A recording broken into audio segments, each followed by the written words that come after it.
যে এখানে গান বন্ধ করা হয়েছে, এটা ডেফিনেটলি তুলে নিতে হবে। এবং আজকে রাতে যে এখানে গান হবে এর মধ্য দিয়ে এটা উঠে গেল, আপনারা ধরে নেন। বাকিটা আমরা অবশ্যই প্রশাসনিকভাবে মাজার কর্তৃপক্ষকে বলবো এই ধরনের হঠকারী কোনো কাজ তারা যেন না করে। আমাদের দেশে, বাংলাদেশের সবচেয়ে বড় সাংস্কৃতিক সম্পদ আসলে তার গান। বা আমি নিজে একজন ফিল্ম মেকার, আমি যদি বলতে পারতাম বাংলাদেশের সবচেয়ে বড় সাংস্কৃতিক সম্পদ ফিল্ম, আমি খুব খুশি হতাম, কিন্তু আমি সেটা বলতে পারছি না।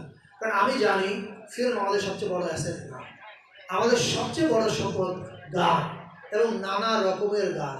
লালনের গান একরকম, শাহদুল করিমের গান আরেক রকম, উকিল মুন্সির গান আরেক রকম, এবং অনেক অজানা হাজার হাজার মানুষ আছে কোনোদিন কোথাও গান রেকর্ডিং করেনি, তারাও তাদের নিজেদের ভাব, নিজেদের দর্শন, নিজেদের কবিতা বলে।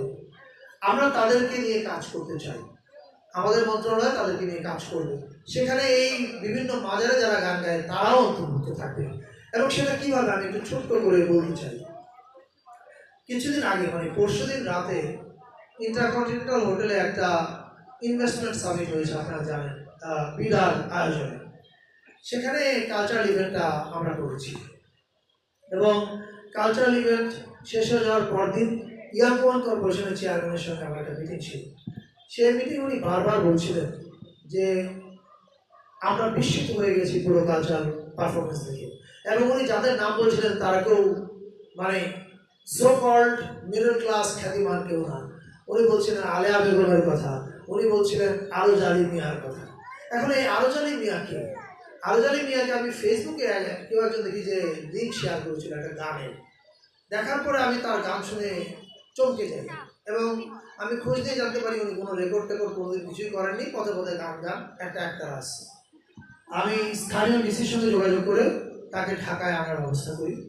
এবার ঢাকায় উনি বেঙ্গল সিম্ফনি নামে একটা ব্যান্ড আছে, তাদের সঙ্গে উনি ওনার একটা গান পারফরমেন্স করেন। সেই গানটা হচ্ছে কি যেন গানটা, মানে তোমার তোমার ভালোবাসা পাইলে আমি এত নষ্ট হইতাম না, এই গানটা উনি গান। And the whole audience went crazy. দেশের বাইরের বিদেশিরাও, এভরিবডি ওয়েন্ট ক্রেজি, এবং তারা ছবি ভিডিও করছিলেন। এখন এইটা উদাহরণটা কেন দিলাম? উদাহরণ দিলাম এরকম আরজ আলী বাংলাদেশের 20,000-এর উপর আছে। এই মাজারে হয়তো এরকম মাজারে মাজারে আছে 1000-10। আমরা চেষ্টা করব সামনে একটা প্রকল্প নিতে, যার মূল কাজ হবে এই গানগুলোকে রেকর্ড করা। রেকর্ড করে, এখন প্রযুক্তি এসে গেছে, প্রযুক্তির মাধ্যমে এটাকে আমরা ছড়িয়ে দেবো সারা বিশ্বে, এবং সেখান থেকে যে অর্থ উপার্জিত হবে সেই অর্থের ভাগ ওই শিল্পীরাই পাবেন, এটা সরকার এটাতে কোনো টাকা নেবে না। এবং আমি যদি মনে করি আমরা এটা করতে পারি, যদি 10,000 মানুষের গান কম্পাইল করতে পারি, সারা পৃথিবীর কাছে বাংলাদেশের আইডেন্টিটি হবে as a different soulful nation. এই বিষয়ে আমার কোনো সন্দেহ নেই। আপনারা দোয়া করবেন আমরা যেন এটা করতে পারি। আর আমার একটা ফ্লাইট আছে, সিলেটে যেতে হবে, এই জন্য আমি তাড়াহুড়ো করছি।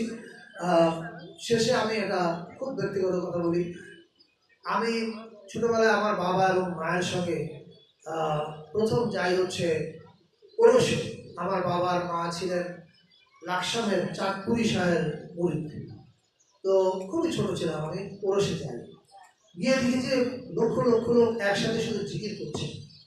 আমি তো এটা বোঝার মতো উপায় নাই, তখন খুব ছোট, কিন্তু আমি এটুকু বুঝতে পারছিলাম যে তাদের জিকির শুনে আমার কান্না পাচ্ছিল।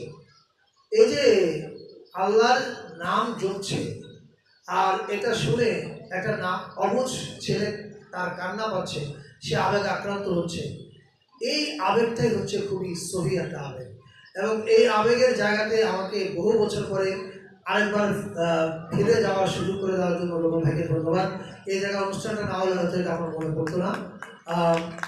সবাই ভালো থাকবেন, আপনারা দোয়া করবেন আমাদের জন্য। Thank you.